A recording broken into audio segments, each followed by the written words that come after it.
Ang movie na ito ay tungkol sa dalawang babae noong 1910 hanggang 1945, sa umpisa ng movie ay makikita ang isang babae na naglalakad sa isang frozen lake.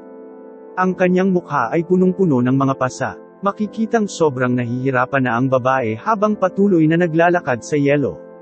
Ang kanyang kinatatayuan ay nabasag at nahulog siya sa tubig.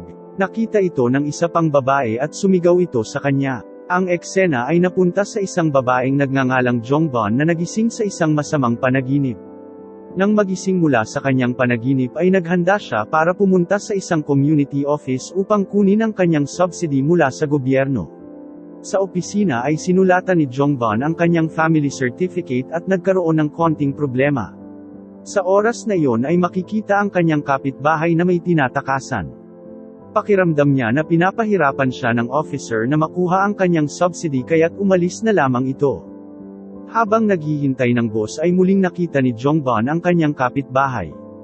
Ang kanyang kapitbahay ay isang ampon at palaging lumiliban sa klase, nagnanakaw ng gamit at nagre-rides kasama mga kaibigan nito. Makalipas ang ilang araw ay nahuli ulit ito ng mga pulis. Dahil walang pamilyang makontakt ay sinabi nito sa mga pulis na ang guardian niya ay ang kanyang kapitbahay kaya't pumunta si Jongbon. Dinepensahan ni Jongbon ang babae lalo na nang sinampal ito ng lalaki. Naayos na ang gulo at pinauwi na silang dalawa. Dahil sa pangyayaring ito ay naging close sa isa't isa ang dalawa at nag-umpisang magkwento ang babae tungkol sa kanyang buhay.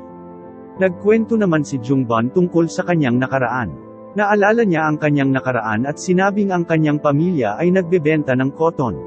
Naghahanda para pumasok ang anak ng pinagbebentahan nila ng cotton na si Young A. Naiinggit si Jongbon kay Young A dahil hindi siya makapag-aral dahil sa kakulangan sa pera. Umuwi siya ng bahay at sinabi sa kanyang ina na gusto niyang mag-aral.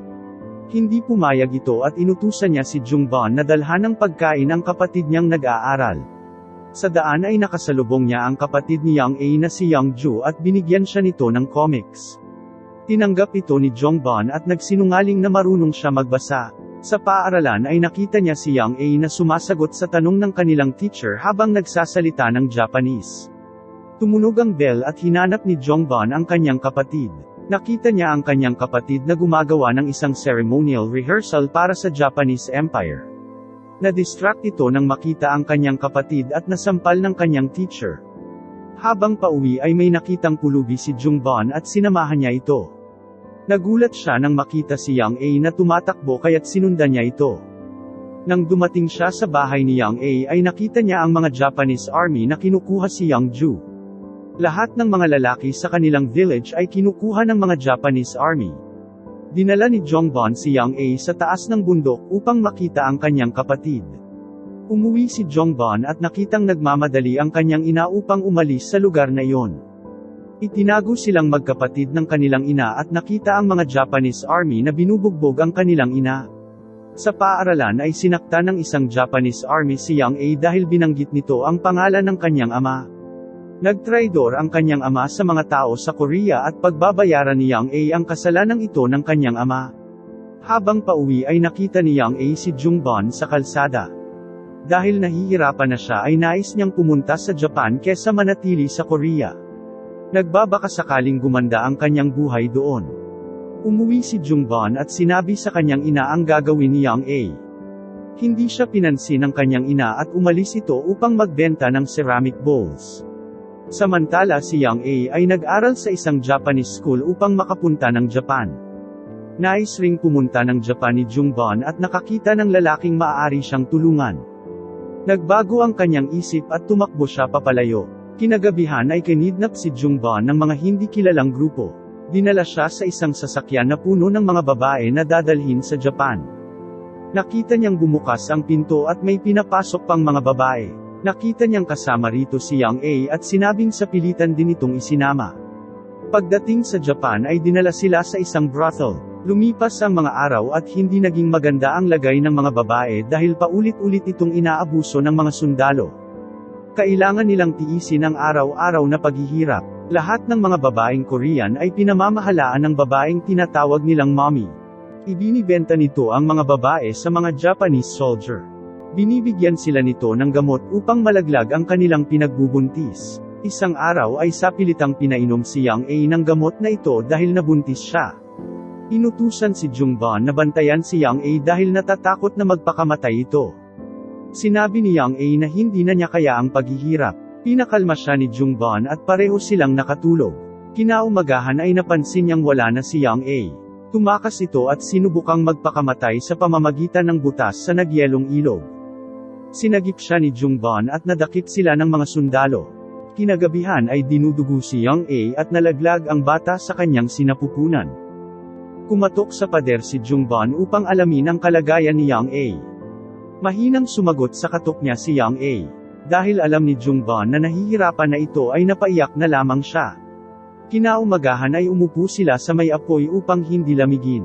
Minasahe niya ang paa ni Yang A at sinabing sana ay gumaling na ito. Isang babaeng nagngangalang Ayako ang lumapit sa kanila. Nilabas ni Ayako ang piraso ng cake upang bigyan sila subalit tahimik lamang si Yang A.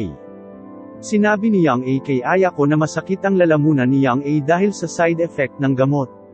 Sa kabila ng paghihirap ay nagawa nilang kumilos ng normal. Naglalabas sila ng damit at dahil nais ni Yang A na maging teacher ay tinuruan niya magbasa si Jungban. Ngayon ay magagawa ng basahin ni Jungban ang comics na binigay ng kapatid ni Yang A.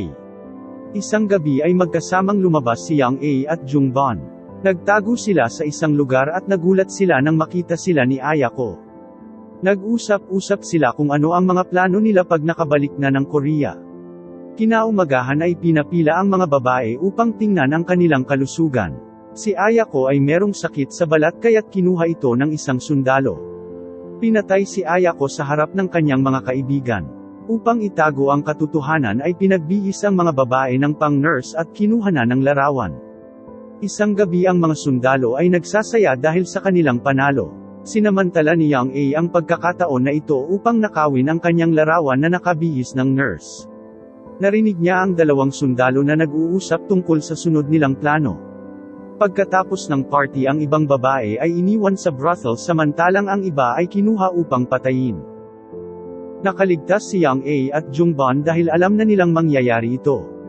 Subalit si Yang A ay nabaril ng isang sundalo ngunit hindi niya ito pinansin ng oras na iyon. Dumaan sila sa gubat na nababalutan ng yelo. May nararamdaman na si Yang A subalit hindi niya ito pinapahalata kay Jungban upang hindi ito panghinaan ng loob. Makalipas ang ilang sandali ay hindi na kinaya ni Yang A ang sakit na nararamdaman niya. Sinabi niya kay Jungban na iwanan na siya nito. Ibinigay niya kay Jungban ang larawan nila na nakasuot ng nurse upang ipakita ito sa ibang tao. Ito ay ginawa ng mga Hapon upang pagtakpan ang kanilang tunay na ginawa sa mga babae. Sinubukan ni Jungban na umalis subalit bumalik siya at nakitang patay na si Yang A.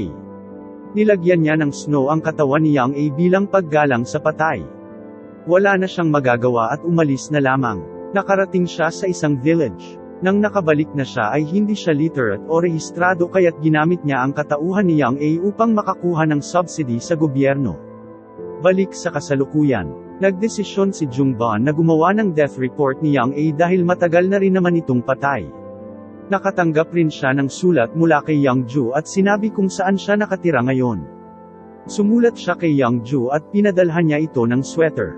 Umiiyak siyang bumalik sa snowy road na hanggang ngayon ay bangungot pa rin sa kanya.